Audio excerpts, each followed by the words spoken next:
चलो यहां पर जो आप लोगों को पढ़ना है साइंस का जो कंसेप्ट है, उसमें हम लोग आज जो फिजिक्स का टॉपिक है उसको आगे की ओर बढ़ेंगे।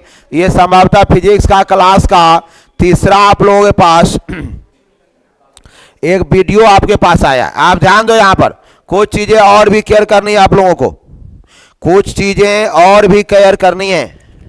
छोटी छोटी चीजें जो मैं बताया था उसको आगे की ओर बढ़ना है। छोटी छोटी चीजें जो मैंने बताया था उसको अब आगे की ओर क्या करना है, बढ़ना है। अब यहां रही बात, अब यहां मैंने बोला कि प्रकाश सीधी रेखा में गमन करती है। ऐसी बात 100% नहीं है। क्या पूरी पूरी प्रकाश सीधी रेखा में गमन करती है? नो। क्या प्रकाश पूरा पूरा सीधी रेखा में गमन करती है? नो। तो अगर गमन करती तो प्रछाया और उपछाया का कंसेप्ट ही नहीं होता। प्रकाश, अब जो आप कंसेप्ट में हम लोग आएंगे, कंसेप्ट है प्रकाश पूर्णतः सीधी रेखा में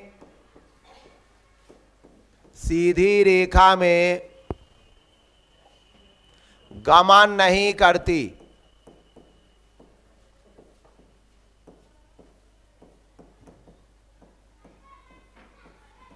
प्रकाश पूर्णतः सीधी रेखा में गमन नहीं करती। देखो इसमें घटना होती है, इसका नाम है विवर्तन। अब एक वर्ड आ रहा है आपका विवर्तन। विवर्तन की घटना आप लोगों को पढ़ना है। देखो प्रकाश की किरणें जा रही है, अगर आपके अगर मान लीजिए खंबा है, आप इधर से टॉर्च जला रहे हो, तो मैं बताया कि इसके बीच वाले पोर्शन में अंधेरा अधिक होती है, लेकिन इसके किनारे वाले पोर्शन में अंधेरा कम होती है। इसका मतलब है कि प्रकाश की किरणें थोड़ा जो है इस किनारे कोर से होकर मुड़ गई है। इसका मतलब हुआ कि प्रकाश की किरणें थोड़ा इस कोर से होकर क्या हो गई है, मुड़ गई है। और इसी घटना का नाम विवर्तन है, डिफ्रैक्शन। इसी घटना का नाम क्या है आपका, विवर्तन है। ध्यान देना पड़ेगा आपको। हाँ, ये क्या होती है, प्रकाश की किरणें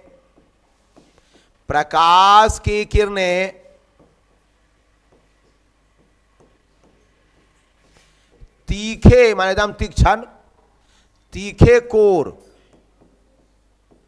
से होकर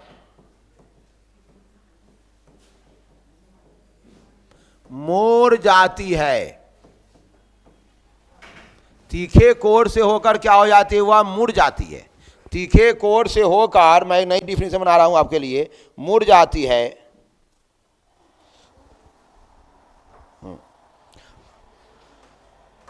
अवरोधक के कारण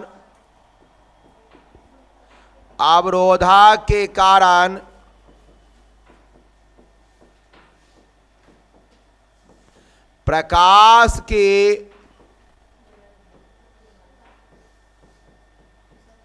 मुड़ने की घटना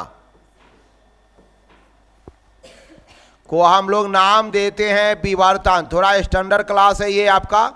आप जरा सोचिए, अभी 3 क्लास हो चुके हैं, लेकिन अभी आप लोग लाइट में ही, प्रकाश में ही उलझ रहे हैं। सोचिए कितना डीप कंसेप्ट जा रहा है। जबकि अभी तक परावर्तन चला गया रहा था नॉर्मल क्लास में, निकल गया रहा था कि चैप्टर।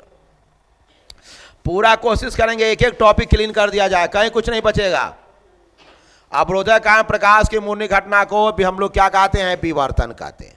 आपके किताब में कुछ चीजें और आएंगी, मैं बता रहा हूं क्या क्या आने जा रहा है। एक आएगा प्रकाश का प्रकीर्णन, वैसे ही आपको इस पर में पढ़ना भी है। प्रकाश का प्रकीर्णन आपको पढ़ना भी है।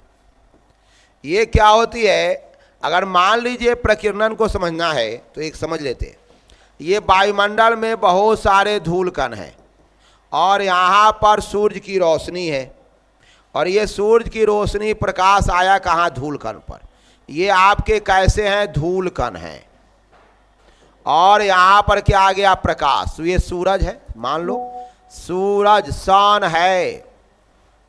इसकी रोशनी इस धूल कण पर पड़ेगा तो धूल कण क्या करेगा, इसके प्रकाश को अवशोषित कर लेगा और कुछ प्रकाश को अवशोषित कर लेगा और उसमें से कुछ प्रकाश को छोड़ देगा।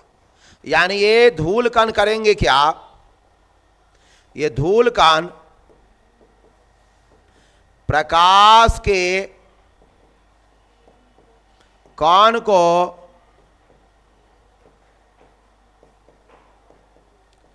अवशोषित करके बाद में छोड़ देता है, बाद में छोड़ देता है या फैला देता है।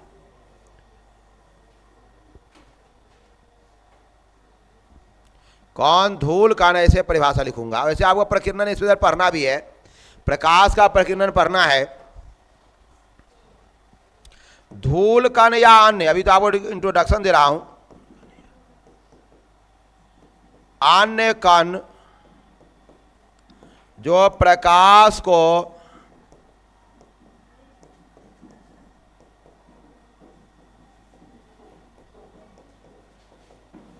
अवशोषित करके,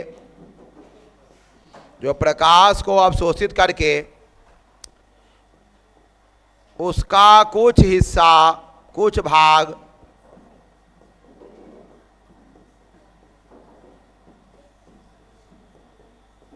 फैला देता है, इसे प्रकाश का प्रकीर्णन कहते हैं। इसे हम लोग क्या कहते हैं, प्रकाश का प्रकीर्णन कहते हैं। प्रकाश अवशोषित करके उसका कुछ भाग फैला देता है, इसे हम लोग क्या नाम देते हैं, प्रकाश का प्रकीर्णन कहते हैं। हमारी बात समझ लो, इसे हम लोग क्या नाम देते हैं, प्रकाश का प्रकीर्णन। फैला देता है। अब आपके पास कुछ घटनाएं घट रही है, समझने की कोशिश करेंगे हम लोग। ये रही बात कि कल हमने बताया था प्रकाश की किरणें। ध्यान दो, यहां टॉपिक परिभाषा वाला सब आ रहा है, भारी थोड़ा भी नहीं है। आपका जो परिभाषा सब आ रहा है, प्रकाश की किरणें, प्रकाश की किरणें की पहचान क्या है, प्रकाश सीधी रेखा में गमन करती है। प्रकाश के गमन को सीधी रेखा द्वारा दिखाया जाता है। प्रकाश के गमन को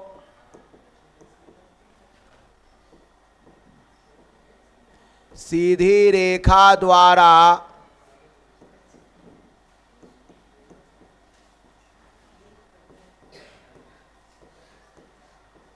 दिखाया जाता है। प्रकाश के गमन को सीधी रेखा द्वारा दिखाया जाता है, और ये जो सीधी रेखा द्वारा जो दिखाया जाता है उसे हम लोग प्रकाश के गमन की, एक वर्ड और जोड़ देता हूं, सुंदर है, प्रकाश की गमन की दिशा को सीधी रेखा द्वारा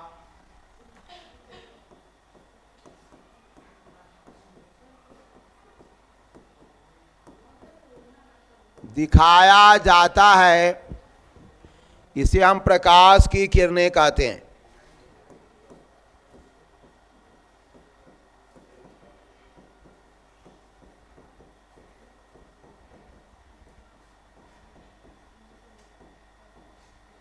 इसे हम लोग प्रकाश की किरण, किरण, किरण कहते हैं। ध्यान रखना है आपको। अब एक बात और सुनिए, प्रकाश की किरण कहते हैं। अब यहां इसको हमेशा तीर के निशान द्वारा दिखाया जाएगा। तीर के निशान अगर आप नहीं दोगे तो वह किरण नहीं होगा। इसके बाद आएगा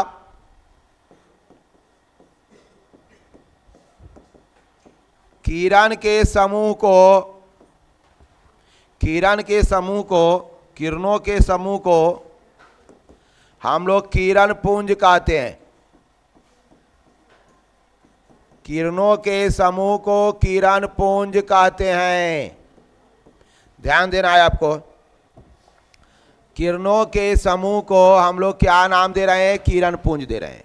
अब आपको ये जानना है कि ये किरण पुंज कितने प्रकार के होंगे। तो 3 प्रकार के होंगे, आप पढ़े होंगे। ये सबको याद करने वाला टॉपिक है आपका, भिड़ा नहीं है आपको। किरण पुंज,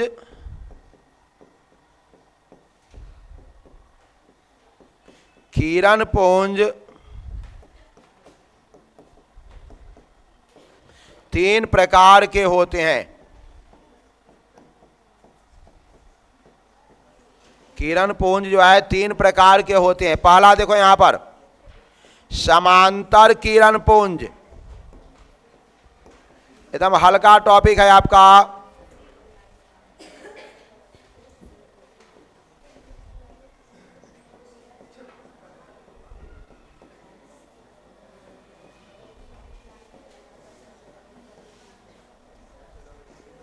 समांतर किरण पुंज। अब यहां ध्यान दीजिए आप, समांतर किरण पुंज में क्या होगा, आप एक डायग्राम को चेक कर लो। यहां ये जो किरण पुंज है वह समानांतर है। परिभाषा देखो क्या हैगा, किरणों के बीच की दूरी अगर समान होती है, किरणों के बीच की दूरी अगर क्या होती है? समान होती है, तो उसको हम लोग नाम देते हैं समानांतर किरण पुंज। ध्यान देना होगा, किरणों के बीच की दूरी समान होती है। तो इसका जो उदाहरण आएगा, सबसे छोटी परिभाषा,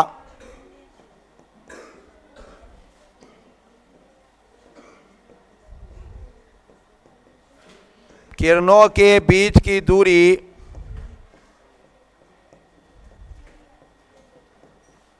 समान होती है। सबसे अच्छी परिभाषा आपका, वह सबसे छोटा भी, उसे हम लोग क्या कहेंगे? समानांतर किरण पुंज। एकदम हल्का टॉपिक चल रहा है, कोई जाने समय नहीं है। अगला जो टॉपिक मेरे पास आ रहा है, अभिसारी। अभिसारी किरण पुंज। अब ध्यान दीजिए, अब आ गया है अभिसारी किरण पुंज। अब यहां जो ध्यान देना है, अभिसारी किरण पुंज। अब एक चीज और समझनी है आपको, हम आपको चित्र बता रहे हैं, ध्यान देना है आपको। इस चित्र के अंतर में 2 तरह के, देखो, एक ऐसे गया, ऐसे देख लो। अब एक तीर का निशान बाहर की ओर है। बच्चों ध्यान दो, यहां ये तीर का निशान बाहर की ओर है, और एक मैं दिखा रहा हूं आपको, समझो। ये सभी जो है ऐसे आ रहा है, ये सभी दिशाओं में फैलता है। बात मत ध्यान रखिए, 2 ही दिशाओं में, सभी दिशाओं में फैलेगा। ये आपको सभी दिशाओं में फैलेगा। मान लीजिए यहां एक O बिंदु है, किरणें देखो यहां ऐसे आ रही है। ये दोनों चित्र में डिफरेंस क्या है? दोनों चित्र में डिफरेंस क्या है कि ये किरणें दूर जा रही है, एक दूसरे से दूर जा रही है, ये सब एक दूसरे के नजदीक आ रही है। अब यही कंसेप्ट को हमको डिफाइन कर देना है। यही कंसेप्ट को, जब किरण पुंज एक दूसरे से दूर जाती है, एक दूसरे से क्या जा रही है? दूर। ये एक दूसरे देखो दूर जा रही है, उधर की ओर जा रही है। तीर का निशान से पकड़ो। जब किरण पुंज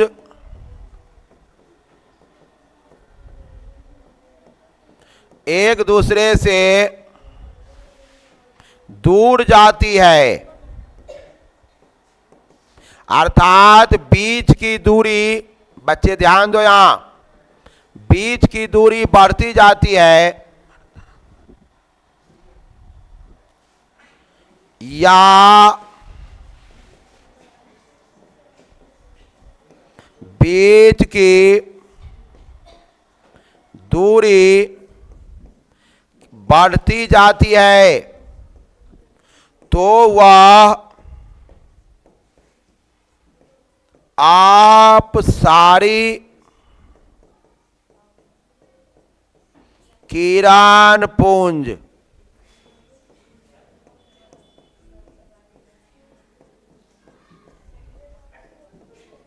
कहलाता है। तो तब हम लोग क्या नाम देते हैं उसको? अपसारी किरण पुंज। यहां उसका जो नाम पड़ेगा उसका नाम क्या पड़ेगा? अपसारी किरण पुंज। इसका जो नाम पड़ेगा वह होगा अपसारी किरण पुंज। इसको ध्यान देना है आपको।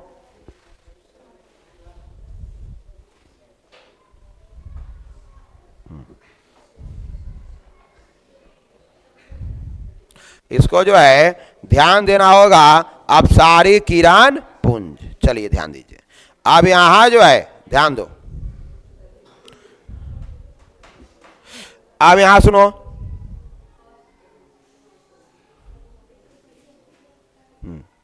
अब इसी का उल्टा कर दो। अब इस सारी किरण पुंज को अभिसारी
एक दूसरे से दूर नहीं जाती, दूसरे से है, बात नहीं करो।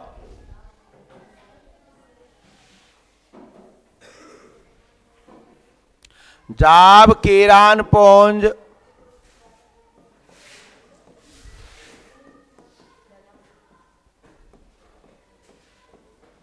एक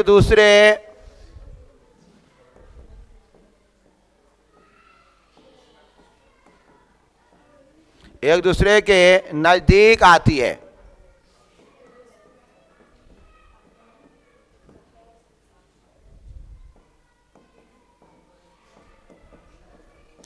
बीच की दूरी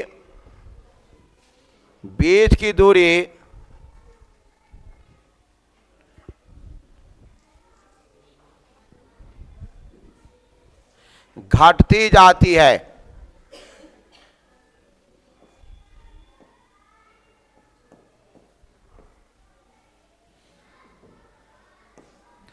बीच की दूरी क्या होती है? घटती जाती है। जब किरणें पुंज एक दूसरे के नजदीक आती है, बीच की दूरी क्या होती है? घटती जाती है। तो अभिसारी किरण पुंज आपका, अब अभिसारी किरण पुंज। अब मैं उसी और नोट लिख रहा हूं, सो देखो ये बहुत इंपॉर्टेंट चीज है।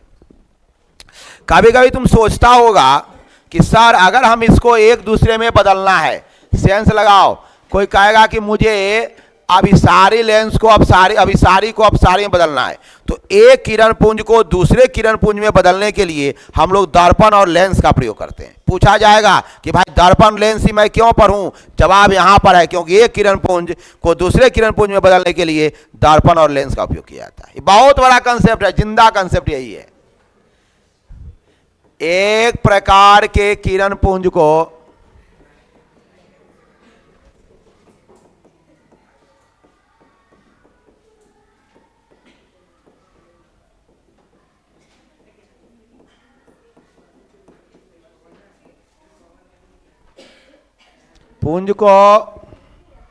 दूसरे प्रकार के किरण पुंज में बदलने के लिए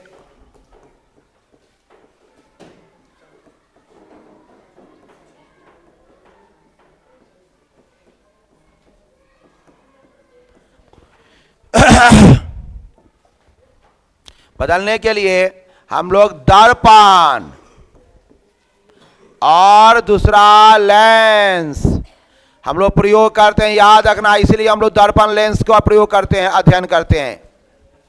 ये बड़ी चीज मैं बता रहा हूं, आपको याद रखना है। प्रयोग करते हैं।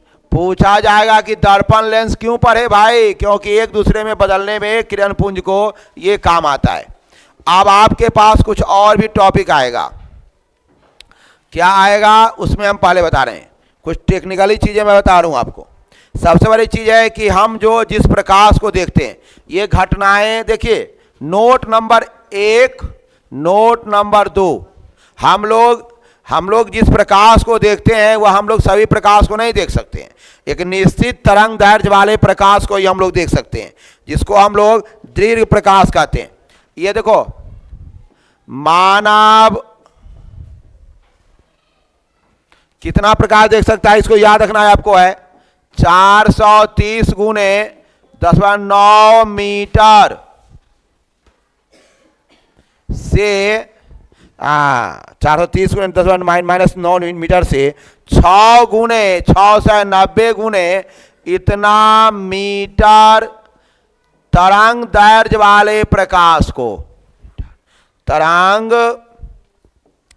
दैर्ध्य वाले प्रकाश को देख सकता है।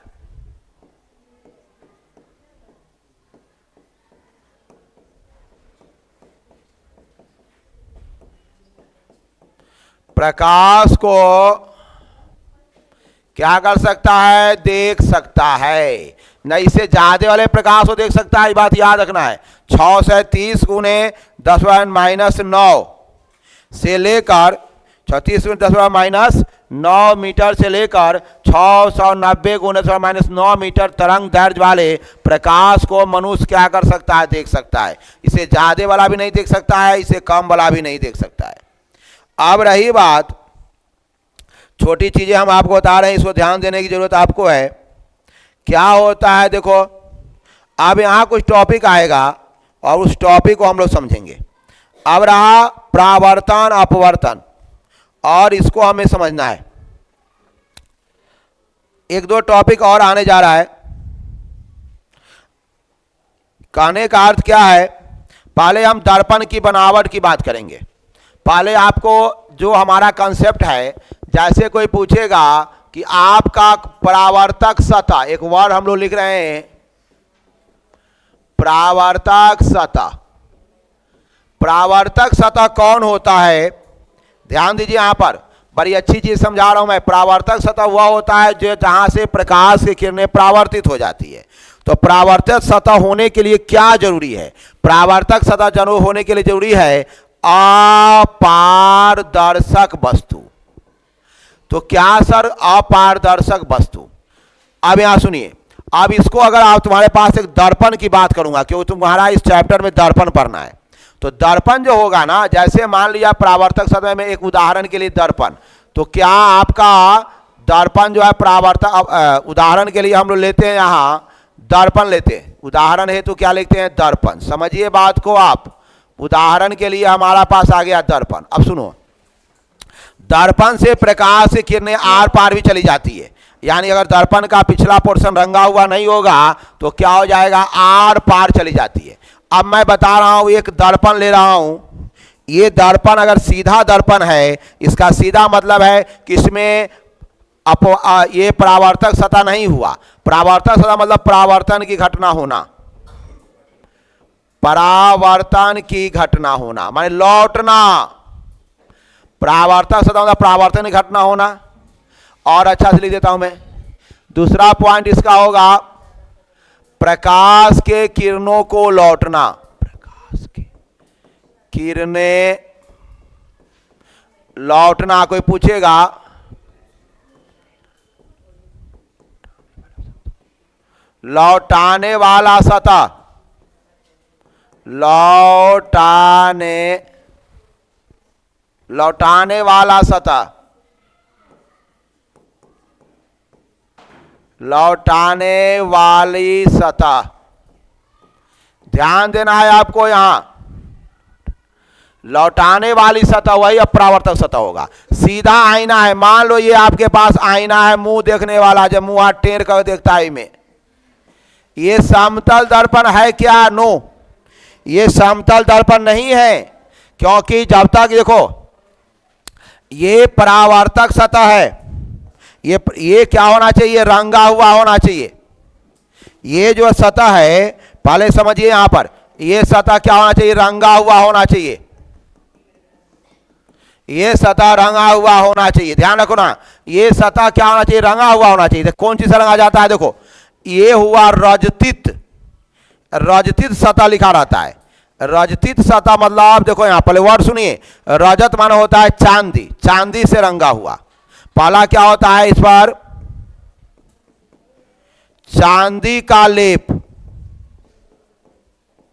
क्यों चांदी जाता है, इसका परावर्तन अधिक है, इसका पूछा जाएगा, परावर्तन अधिक। लोहा का लेप क्यों नहीं चढ़ाते हैं, क्योंकि चांदी का परावर्तन अधिक है, इसलिए चांदी का लेप चढ़ाया जाता है। यही सब क्वेश्चन आपके जीएस का है। आप ये सब क्वेश्चन किसी भी मास्टर या किसी भी विद्यार्थी से पूछेंगे, नाना की कहानी याद आ जाएगी उस सबको। चांदी का लेप क्यों चढ़ाया जाता है, क्यों, उसका परावर्तन अधिक है। यही क्वेश्चन कंपटीशन का है, यही क्वेश्चन आपके भविष्य का है, यही क्वेश्चन आपके नॉलेज का है, यही क्वेश्चन आपके किसी आदमी को चकमा देने का है। सूख जाने पर, सूख जाने पर क्या करेंगे आप, सूख जाने पर इस पर,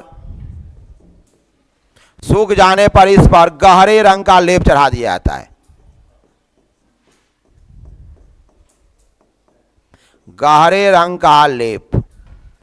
अब यहां पर ये बातें हो गया, ये आपको पूछा जाएगा, कोई भी दर्पण होगा, ये ऊपर का पोर्शन जो होगा वह परावर्तक सतह होगा, ऊपर का जो होगा वह होगा परावर्तक सतह, और ये जो सतह होगा आपका रजती अतः रजतित, ये किसका होगा, आईना का होगा, समतल दर्पण वाले आईना का होगा। बच्चे इस बात को ध्यान देनी है आपको। अब यहां देखो, हाँ अब यहां पर है, ये क्या प्रकाश की किरणें पड़ती है तो सभी किरणें को लौटा देती है, नहीं, कुछ भाग को लौटाती है, पूरे अधिकांश भाग को लौटा सकती है। प्रकाश से किरण पड़ेगी, किसी भी अपारदर्शक वस्तु पर पड़ता है तो प्रकाश के किरणें को लौटाता है। मात्रा उसकी मात्रा पर निर्भर करता है। ऐसा नहीं है कि परावर्तन की घटना सिर्फ और सिर्फ आईना में ही होता है, नो, परावर्तन की घटनाएं सभी चिकनी वस्तु में होती है। जो वस्तु जितनी ज्यादा चिकनी होगी परावर्तन उतना ज्यादा होगा।